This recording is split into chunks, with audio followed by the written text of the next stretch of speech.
And this is the man with me today, needs no introduction. One of the big stars of the 1980s and the World Wrestling Federation. I'm excited to introduce to you Tito Santana, Intercontinental Champion. And Tito, it's so good to have you here. And first off, catching up, talk a little bit about how you're doing and maybe some of your current projects that you're working on.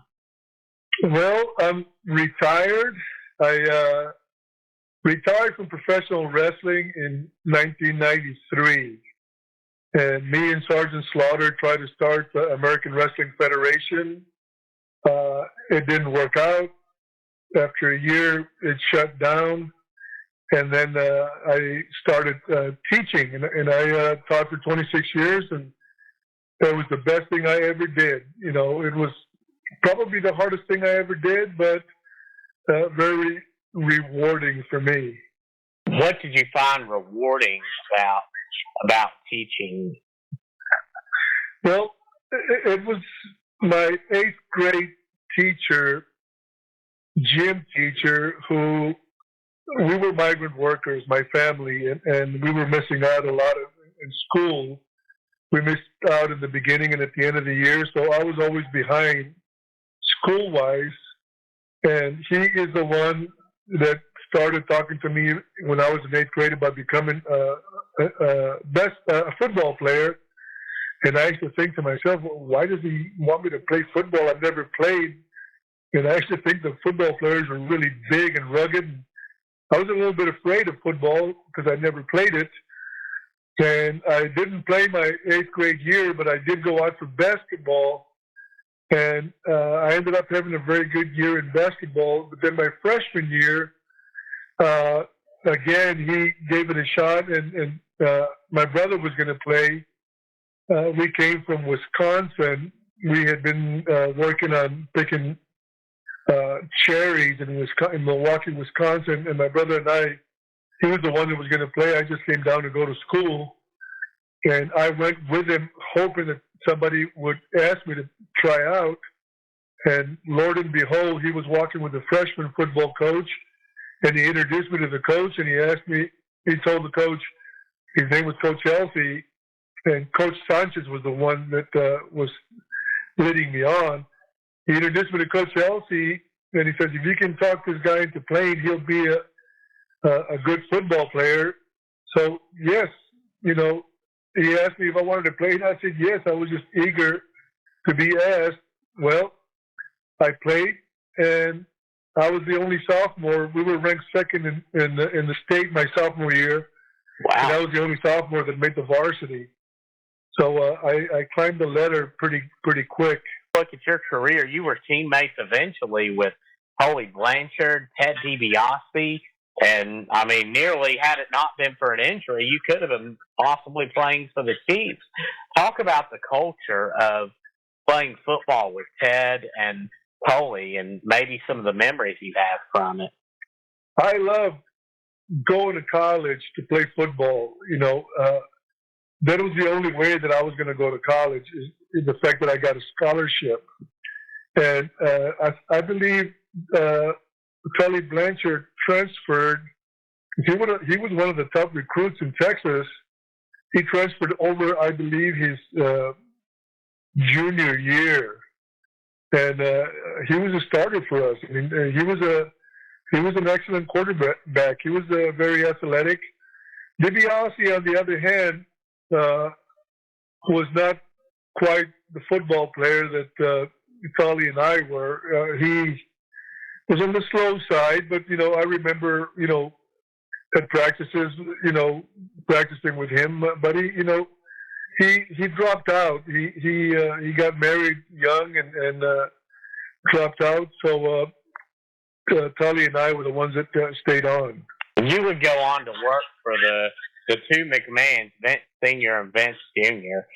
And first off, before we get into the McMahons, what do you think about all the craziness this year surrounding Vince Jr., just with everything that happened? And was that the Vince that you knew? No. You know, I was in the WWF when I was there longer than anybody else. I never ran around with,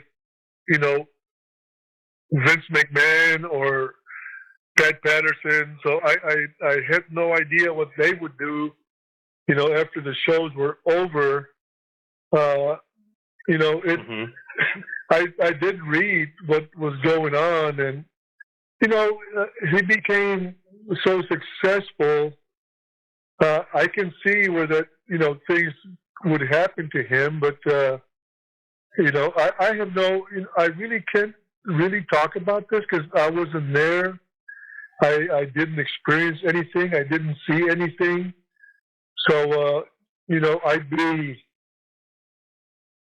just making some assumption up that I believe in, but I can see it happening. He was such a big star, and he became so successful. And what I read, it's not good. Yeah, and you hear a lot of talk about Vince Jr., and I mean more in general than just the recent allegations. But with Vince Sr., and of course, Vince Sr., who passed away just before the wrestling boom really locked in. Talk about him and some of his qualities. What was he like to work with? Well, he was the ultimate professional. In professional wrestling, you had the promoters in general did not have a very good reputation. A lot of them would lie, would use you, and those were my experiences before I got to New York. Andre the Giant, actually, him and Mario Savoldi, who was the referee in New York, helped me get to New York. And all I heard about Vince Sr. was that he was a man of his word. If he would tell you something, he'd keep his word. And when I came to New York, Ted DiBiase and I were wrestling in Texas for Blackjack Mulligan and Dick Murdoch, who had bought the territory from the Funks, Terry Funk and Dory Funk. And Andre the Giant saw me, and I had become friends with Andre right from the beginning. And I didn't even know that he'd brought a tape to show Vince Sr. And before you know it, I was on my way with Ted DiBiase from Texas to New York. And I just thought he was very cool, and he always had time for you, and he never made any promises to me, but he just gave me an opportunity, and that was the best thing that ever happened to me. Yes, and you sure took advantage of it and the opportunity. And starting out, I mean, you're starting to get some success. I thought it was cool the other day watching a video of you against Hulk Hogan. As around 1980, he was heel then, and seeing you kick out of his leg drop, you just don't see many people do that. And starting out, what was your biggest obstacle? Well, starting out, my biggest obstacle, going way back from where I started. I started in January 1st, 1977. That's when Tully Blanchard and I went to Tampa, Florida. I was not a wrestling fan. Wrestling in Mission, Texas came on really late, I believe, on Friday nights. And I never stayed up to watch it, so I didn't know anything about wrestling. So when I go to Tampa, Florida to start working out, I'm working out in the ring with Barry Orton. That was Bob Orton's brother, and Bob Orton's father was working out with Barry, and then I started working out with them. And then Hiro Matsuda, a Japanese wrestler, would come in and work out with me, 3 or 4 days a week. And I mean, just hitting the ropes to me was a learning process. My body was black and blue, just from the rope is not it's a pretty hard thing when you hit it with the side of your body, underneath your arm. So just learning how to hit the rope the proper way, just how to run in the ring the proper way was a learning process. And then, learning how to take bumps and, everything to me was so difficult. And I would watch Barry, he was already doing high spots and calling matches and running around the ring like a heel, and he made it look so easy to him. And for me, it was just very difficult. The only thing that I knew I had going for me was that I was a good athlete, and I was going to give it everything that I got, and see where it took me. So, things started moving pretty quick for me. You mentioned, and that sure did move quick. You mentioned that before, that you didn't realize you were being groomed to be the Intercontinental Champion. What was your reaction when you found out officially that was what they were grooming you to do? Well, it was a shock to me. I came in to do my first TV taping in 1983 on May 10th. And the reason that I remember that so distinctly is because that was my birthday. And back then, you would do Tuesday and Wednesday. On Tuesday in Allentown, you'd tape 3 hours, 3 different shows. And then we'd go to another town and tape another 3 hours. So every 3 weeks, we'd come in and we'd do the same thing. So I did my first TV tapings May 10th, 1983, and then I did another 3 weeks later. I came back, and then 3 weeks later, I started Territory, and I knew that Don Morocco was the Intercontinental Champion when I came in, and he and Jimmy Superfly Snuka were doing unbelievable business, but Jimmy had a problem. And I really don't want to get into the problem that he had, but, he had a serious problem that, had something to do with breaking the law. And I just couldn't believe when they didn't put the belt on Jimmy, and, all of a sudden I'm wrestling with Mr. Fuji, and Mr. Fuji knew what was going on. I did not know. And Mr. Fuji was kind of training me. And as a matter of fact, I wrestled Mr. Fuji the night before I wrestled Don Morocco in the Boston Garden. And we did the finish that was never captured on tape. They ran out of tape. So they never showed how I beat Don Morocco. And the way I beat him, I had been selling, and Don Morocco was hitting the ropes, and I'd get up and he'd knock me down. I'd get up, he'd come and give me another tackle.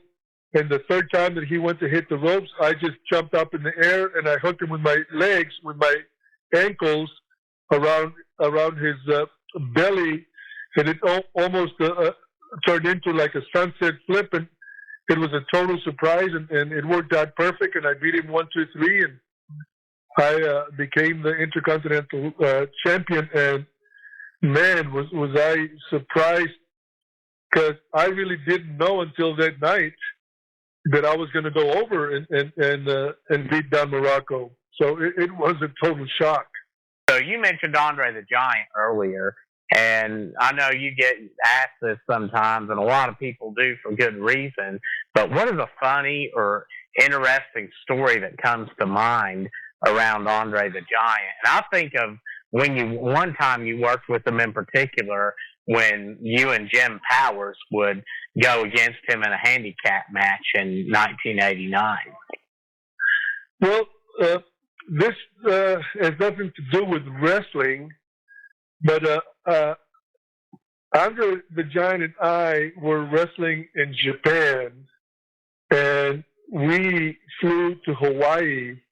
And I had just met a girl several months earlier that was living in Hawaii. She was from New Jersey, and I stopped in Hawaii to see her. I spent 8 days with her, and everywhere we went,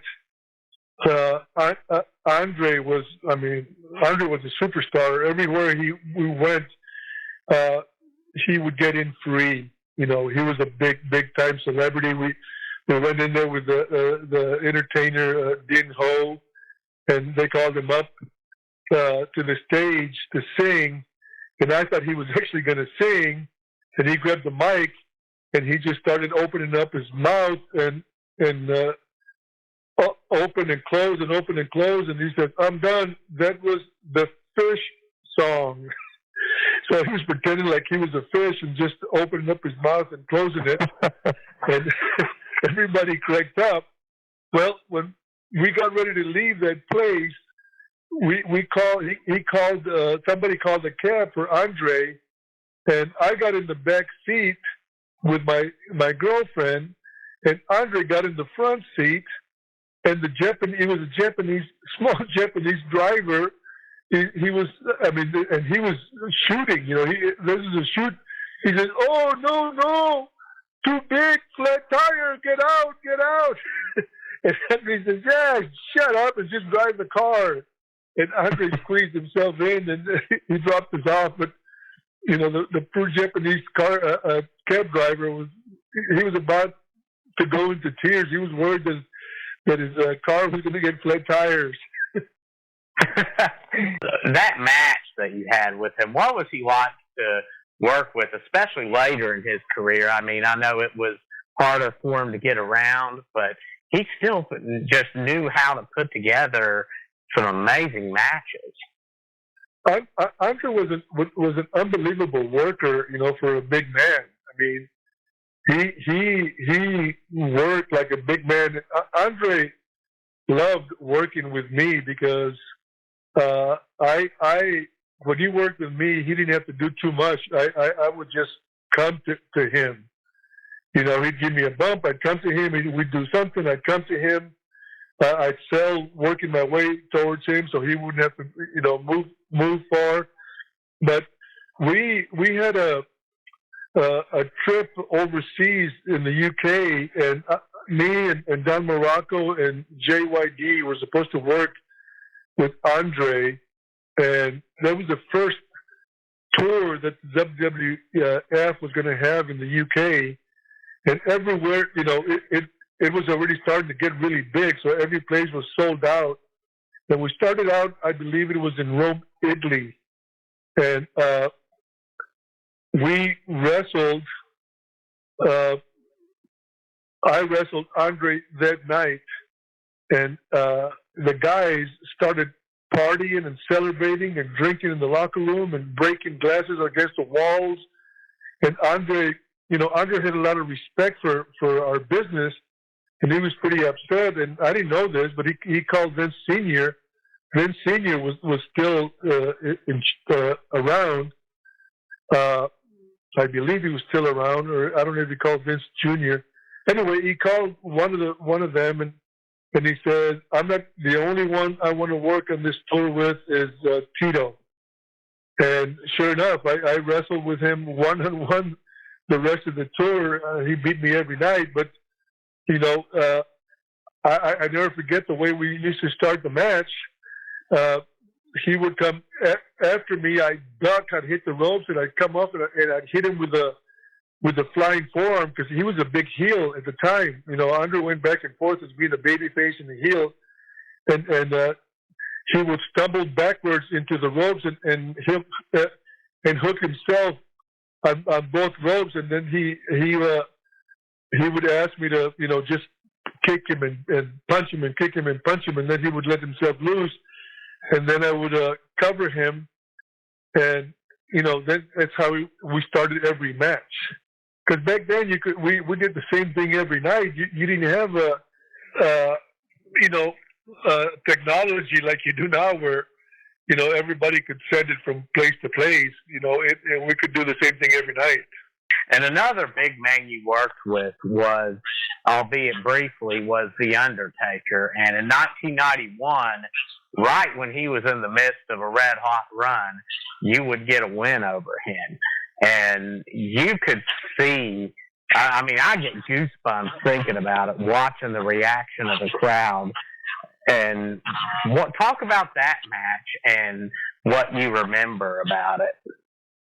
Well, it was in Barcelona, Spain. I came in a couple of days early before the match. They gave me the key to the city. They took me all over the place as a big-time celebrity. I met all the politicians, high-up politicians there in Barcelona. And, they treated me like a king. And then I didn't know, again, that I was going to go over The Undertaker. But at the time, Pat Patterson kept telling me, we're going to go into Mexico City. We're going to go into South America. They were planning to go South and Central America and Spain. And, there was a lot of Hispanics fans, in our business at the time. So at the time, they were planning on putting the title on me, and I didn't find this out later. I just figured it out myself. And God, what was the name of the manager that used to paint his face red? Brother Love. Brother Love was in the office, and he's the one that was involved in the office, and he's the one that told me later on, that they were planning on putting the title on me. But we went into Mexico, and the dollar was way stronger than the peso, so I don't think it made sense for us to go into Mexico and South America and Central America because of the devaluation of the Hispanic peso, and I think that was the main reason. And then they went another way, and they went to Canada pretty strong, and that's when they chose Bret Hart to take the title. Talk about the man behind him, Mark Calloway, and what he was like, because now for the first time, you're seeing Mark Calloway break kayfabe, and even after he held it all those years. Well, The Undertaker was, up and coming big star. Like you said, he was getting over like $1 million. And when they asked him, I had a lot of respect for him because, he was 6'10", I was 6'3". When they asked him to put me over, he didn't hesitate one bit. We went out there and we had a fantastic match. And, when it was over and done with, he put my arm up, and I won the match. And like you said, the fans, exploded. Nobody expected Tito Santana to beat the Undertaker, and when I did beat him, the fans went absolutely berserk. And at that point, I said to myself, they've got something big planned for me. I didn't know what it was. But I'm glad I didn't know, because it turned out to be it didn't happen. And you once mentioned wanting to be heel in the 1980s, but it was ruled out. I just think of your high energy character that you had, and how do you envision heel Tito Santana? Well, I didn't envision my style changing very much. I just knew that by that time I had mastered being a babyface. A lot of heels loved working with me because I was a great babyface. I was a great follower. So back then, it was always the heel that led the match, and the babyface followed. It's like when you dance with a woman, it's the man who leads the dance, the women follow. So that's the way it was. I would think that I would be somewhat more of a Mr. Wonderful Paul Orndorff heel, an obnoxious heel, just playing with a baby face and just doing stuff behind the referee to get heat. Because a lot of the heels didn't understand that in order to get heat, like let's say that I'm pulling a babyface hair, a lot of the guys would do it right in front of the referee, so the referee was the one that got the heat, not the heel, But if you were to pull the hair behind the referee, and then the referee could ask the fans, did he pull his hair? Did he pull his hair? And the fans would say yes, and the referee would say, well, I did not see it. The referee could not call something that he didn't see. So I would feel that I would be the type of heel that I would just be doing stuff behind the referee, kind of like a Denny Davis type of heel, also, almost like a coward and a go behind stuff. I think of Kevin Nash when he said on a podcast, he was talking on his, and he mentioned in the words he said, name a bad Tito Santana match, you can't. And what do you feel like it was that, shifting the topic more to talking about wrestling, your success in wrestling and more the advice segment of the interview, what do you feel like it was for you that worked so well throughout your career? Well, I had total understanding of who was supposed to lead the match. And I was a great follower. I mean, I could fill in all the blanks that the heel, I could almost read their mind because, I was a general in the ring. I followed and I filled in the blanks. And when the heel would get stuck, I was able to throw in my 2 cents and brought the match back to where it should be.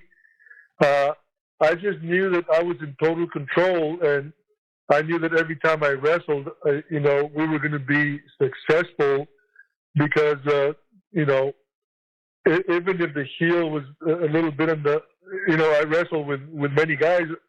I don't know if you remember some of my matches with the Warlord and the Barbarian. They came in and I started wrestling. They would give them to me so I could teach them how to become good workers and good heels. I'm wrestling with the Barbarian and I grabbed an arm and I started twisting it, and I called the whole match and I told the Barbarian, reverse it, and he reversed it, and then I reversed it again, and then I told the Barbarian, reverse it. Go to the ropes and grab the ropes. And the Barbarian said, oh no, Tito, that's chicken. And I thought to myself, and I told him that in the locker room, I said, Barbarian, here you are, 280, 290 pounds of solid muscle, and you're bigger than me, and you have to use the rope to break, for me to break the hole. That's where you get your heat. You got to understand how to get heat. That is, people get really pissed off because, you're a coward. And now whenever I see the Barbarian, he always laughs about that. But that was a good learning experience for him. And if you go back and talk to a young Tito Santana that's just starting his career in wrestling, with the experience you have, what would you tell him? I would tell Tito Santana because, wrestling was a fraternity, and there were so many cliques. If you rubbed the wrong person wrong in the locker room, you could have a whole bunch of people against you, and a whole bunch of people against you could make sure that you were not going to get over. So I would just say, look, just be humble. Just listen to the guys that you're working with. Just do your job. Let the people know that you're there to learn, and that's what I would do. I would always go and I would say, would you please watch my match and tell me, give me any constructive criticism? And that was the hardest part. I mean, even at the beginning, I thought I was learning, and when another wrestler would tell me that I was doing something wrong, it was hard to take sometimes because I thought I was doing it right. But I learned to just take the criticism and be quiet and use the criticism, the advice that was suitable for me, and the other one, I would just throw it by the wayside. But I would never tell the person that I asked to watch my match that I didn't agree with him. I would just listen and just be quiet, and it worked for me, because I saw a lot of guys that went against the grain, and they got heat with the wrong person, man, and before you know it, they're out of the territory. And we talked about what worked well for you. If you could go back and change something, what would that be? If I go back to change something, I'm sure you're familiar with the Strikeforce, me and Rick Martel. When they split us up, Rick was gone for about a year, and then all of a sudden I hear that Rick is coming back, and eventually we're going to work against each other. They were going to split us up the way they did in WrestleMania 5. I would have loved to, instead of Rick being the heel, if I could have been the heel. That's it. That's an interesting thought, an interesting take on the feud, like picturing it, like with you the heel and Rick the face. How do you think that would have impacted the feud? Well, I wouldn't have been the model. I would have, and that's what Vince McMahon was so good at giving you different characters. Rick Martel was a shy guy. He was not very good in interviews. So I don't really know what happened with Rick, but he was gone for quite a while. And then later on, I found out that he was went into the real estate business and bought some buildings, and now he's done very well and sold most of his real estate business. I believe that, his model thing was planned, and he worked on it, and he might have even gone and gotten some acting training. I have no idea. We've never talked about it. Because when he said he had to take some time off, we were the champions, and I said, Rick, he told me that his wife was sick. I'm not going to say that it wasn't true or it was true. I never knew for real, but I said, Rick, hire a full-time nurse to stay with your wife if you're worried about your wife, if she's that ill. He said, no, Tito, I have to be there. And then I said, well, I believe in family. I said, I can totally understand. So I'm still not convinced that everything that happened with our breakup and with Rick Martel being gone and coming back, that everything was in the up and up. And if you were coming into the business in today's time, you just look at how it's changed, what would your approach be? Well, my approach would be now we had a lot of psychology in the ring, and like you said, we controlled, we controlled the fans. A good worker would control the fans' emotion from the beginning of the match to the end of the match, and the fans didn't even realize that.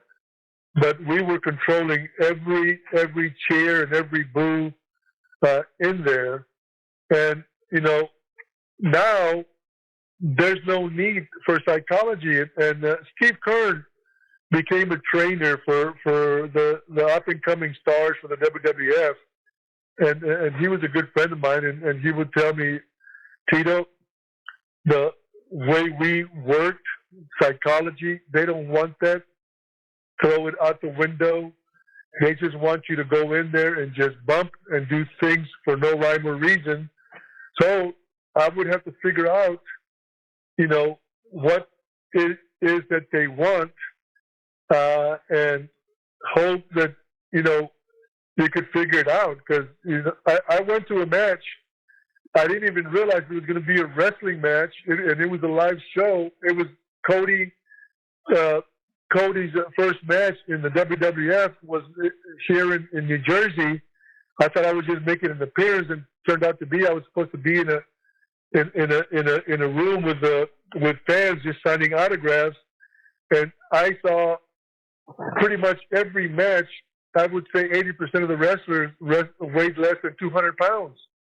And I watched a couple of matches, and it was nothing like the matches that we used to do. So you didn't have to have ring psychology, but you did have to be a gymnast, and the stuff that they do is pretty dangerous, and a lot of injuries are occurring. And I don't know that I would have been as successful as I was, because I don't feel like I was a gymnast. I was a wrestler. And for new wrestlers entering the game today, what would your advice be to them, to succeed? I know we just talked about that last question, but I think of wrestlers like locally, Squeaky Clean, Casey King, this one's for you. What advice do you typically give? Because I'm sure you have a lot of people ask for various advice on the business. Well, our business, even though it's not the same, it's still a very difficult, dangerous business. And we would say, I give you my opponent. Our opponents knew this. I give you my body, take care of it. I'll take care of your body. So we made sure that we did not do dangerous things to hurt somebody else. I remember when Macho Man came in, he had a completely different type of wrestling, and he didn't have the command in the ring that I did. He turned out to be one of the best wrestlers in the WWF, and I'm not knocking Macho Man, but I remember him throwing me over the top rope right in front of the steel steps going up into the ring. Luckily, I was athletic enough to avoid the steps and not hurt myself. And afterwards, I said, Macho Man, when you come into the ring, you need to walk around the ring and see what's around, and see what could be danger for us. I said, I give you my body. I said, I could have got hurt real bad with that bump that you through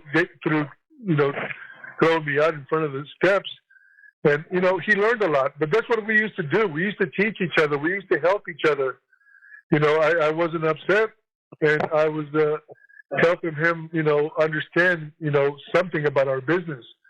So they have to take care of each other, regardless, because, they got bills to pay. They got to go. If you don't, now they have contracts. Back then, if we didn't wrestle, we didn't get paid. We've talked about a lot of people in this interview. Who would be somebody that you saw give a lot to the business, somebody that put tremendous effort in, had tremendous heart and determination, but sometimes goes under the radar when it comes to their contributions to the business? When I came in to the WWF in 1979, Tony Gurria was there. And I think at one point, believe it or not, I heard that Vince McMahon Sr. was planning on giving him the championship, the world title. but the reason they didn't do it is because he had tattoos on his arms. Can you imagine that? Tattoos, and now everybody has tattoos.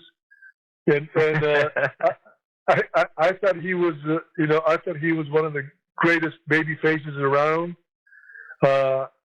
He had a different type of personality, but he was from New Zealand. As a matter of fact, I just saw him this past weekend, and we always enjoy talking about the past and our travels in professional wrestling.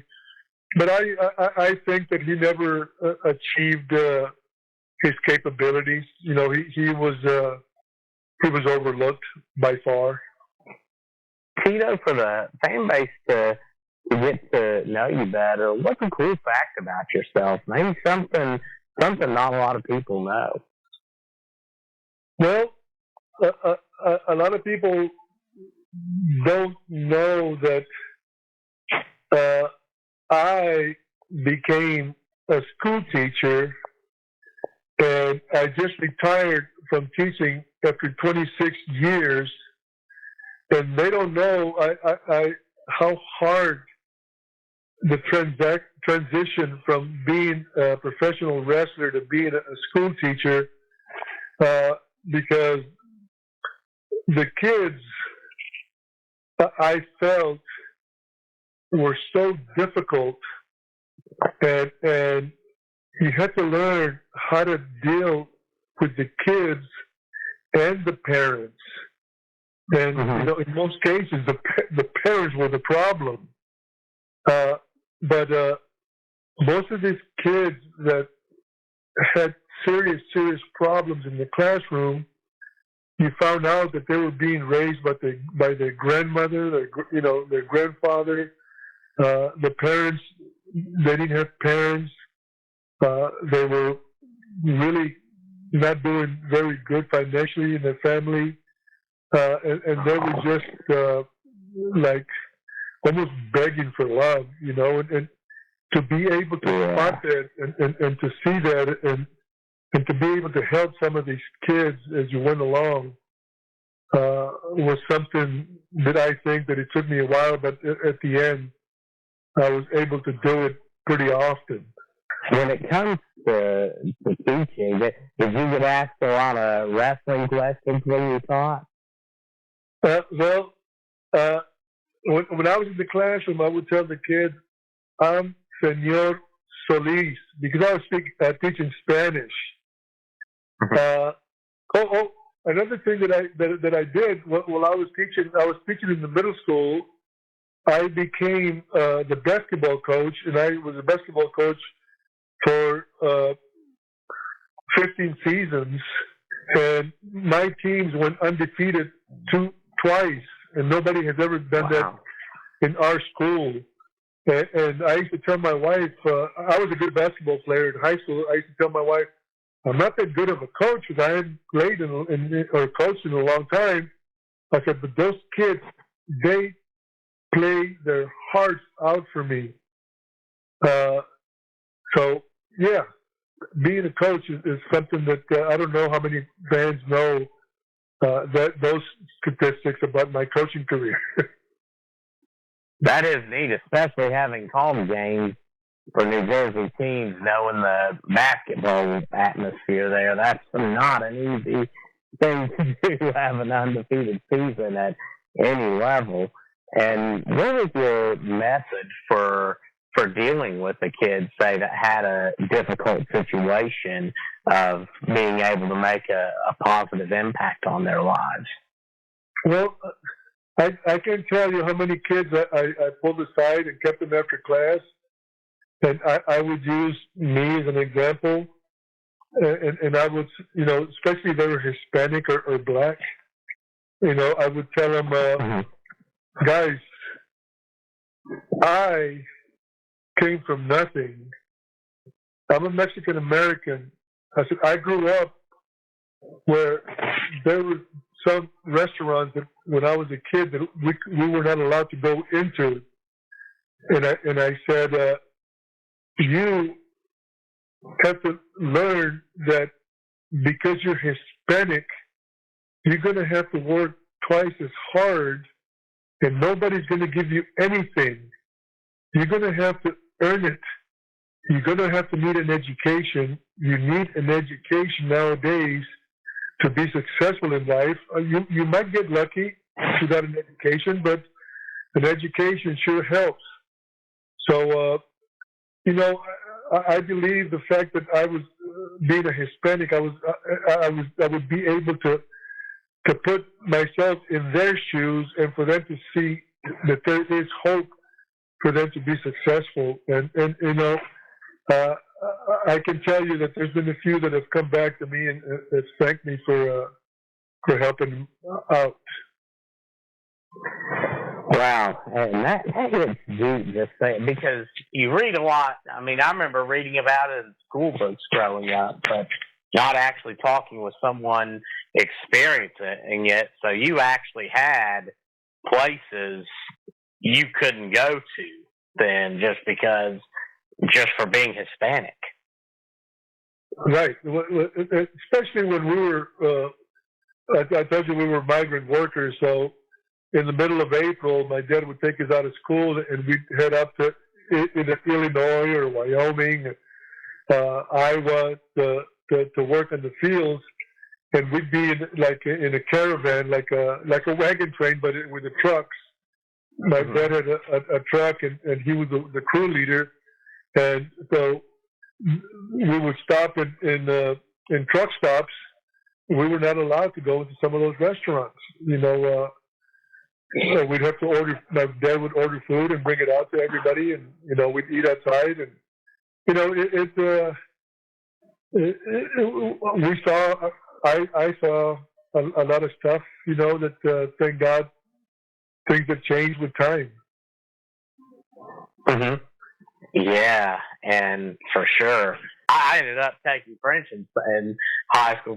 Teach me maybe a cool, like a phrase or a greeting that's commonly used.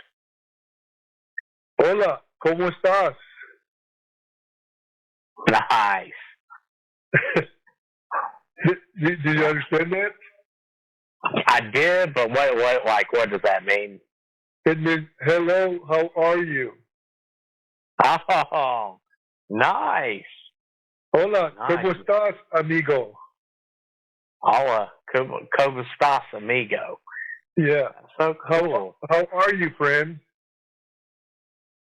Oh, that's so cool. That is so cool. Okay, yeah, because I got amigo because I know there's one. Oh gosh, there's one Mexican restaurant I love to eat at where I'm from in Ashland, Kentucky, La Finca, and I remember them always greeting and how are you today, amigo? And I always thought that was so cool, like how they referred to us as amigo, and I remember that being known for friends. Last question for you, Tito. Were there any shout outs you'd like to give?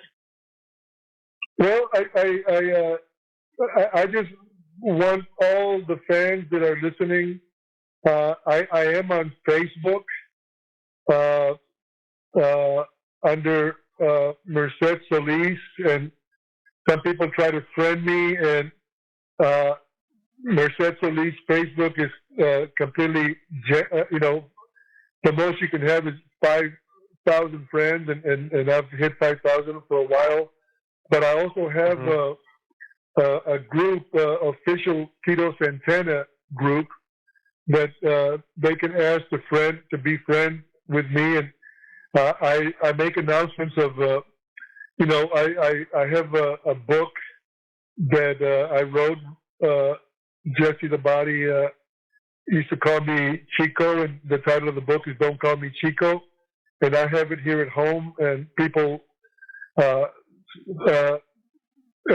to get the book, and I ship it to them. I also have T-shirts, and I do 8x10s, and I do receive items in the mail, and I sign them for a fee. And I do cameos for Tito Santana, and I used to do cameos for $25.99, and did really well for about 3 years, and then it started slowing down. And I realized a lot of the people just don't have the extra cash. And Cameo kept asking me to lower the price. And I was going to lower it only for temporary. I think it was during Valentine's, one of the holidays. And I lowered it to $15.99. No, $15 a Cameo. It's a shout out that I do for birthdays, for whatever reason. You know, some people are just depressed and they want me to send a Cameo to somebody because of Tito Santana. So I changed it to $15, and I did 3 times as much volume that I was doing at $25.99. So I was making more money, and I was touching more people. So I decided not to change it, and I let the fans know I'm not going to change it. I enjoy giving back to the fans, and I mean, I can't tell you how many 5-star ratings I get, and it's $15, and the tips that I get, the gratuities, because they're so grateful that I keep my price down. And, you know, I don't care. A lot of my friends, their prices are a lot higher, but, you know, not too many of them are making more than I am at $15 a Cameo. But I do merchandise, and if they want anything, all they have to do is reach out to me on Facebook, send me a message, and we'll start communications, and we'll go from there. Mm-hmm. Yeah, and you mentioned that with Cameo because the pricing. And do you think some of that comes from, one thing I've noticed is, just with your tone on this, is how you've always been considerate of others that may not necessarily have, you know, like you said, may not have a lot of money. And do you think some of that stems from the humble background you came from? You were working at age 7, if I believe. Yes, that I believe that's where it comes from. But whenever I go to the wrestling matches and you look at the wrestling matches, I know a lot of time. I know that a lot of these fans, they don't have a lot of extra money, you know, to be throwing around. Sometimes, you know, I give a lot of stuff away when I'm doing appearances, especially if it's a little kid. If he wants an autograph, and then he's asking the parents, you know, I want an, can I get this? And the parents say, oh, we don't have it. You know, I'll just take them aside and, you know, get it for them, or take a picture, or give them an 8x10, or, you know, because I had kids, and it didn't happen too often because I was a celebrity, but whenever there was a guy, a star that kind of ignored my kids, you know, I knew how my kids felt, and you know, I just would hate to see a little boy or a little girl not get something because they just don't have the money, you know. And I give away a lot of stuff. Wow, what a great and powerful mentality to have. So, Tito, or I should say also Senor Solis, I want to say thank you for being on the show, and what a joy it was to have you. And be sure to check out Tito's Facebook group. It's the am I correct, the official Tito Santana Facebook group? Yeah. Okay. Yeah. Be sure to check that out. Because my Merced Solis group is got too many people already. Yeah. Yeah. Okay. This is a nice problem to have. Yeah. Yeah, Tyler, that's true. Tyler, I believe you were really prepared, and you know you want to bring the best for your fans, and thank you for having me here. Thank you, Tito, and I appreciate your kind words. And be sure to stay tuned. Be sure to check out, Tito mentioned his books and his Facebook group, and of course, be sure to check out Cameo. I turned 37 on the 10th, and say thank you for thank you all for tuning in and listening today. God bless you, and we will see you soon. Arriba!